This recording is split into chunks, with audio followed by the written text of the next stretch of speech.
کیا تم نصیحت حاصل نہیں کرتے؟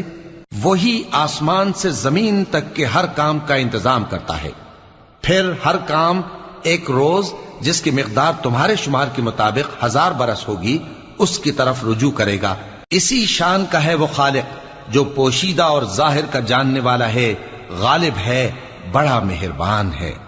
وہی جس نے ہر چیز کو بہت اچھی طرح بنایا، یعنی اس کو پیدا کیا اور انسان کی پیدائش کو مٹی سے شروع کیا، پھر اس کی نسل ایک قسم کے خلاصے سے یعنی حقیر پانی سے بنائی، پھر اس کو درست کیا، پھر اس میں اپنی طرف سے روح پھونکی اور تمہارے کان اور آنکھیں اور دل بنائے، مگر تم بہت کم شکر کرتے ہو۔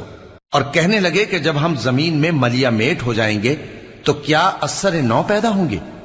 حقیقت یہ ہے کہ یہ لوگ اپنے پروردگار کے سامنے جانے ہی کے قائل نہیں۔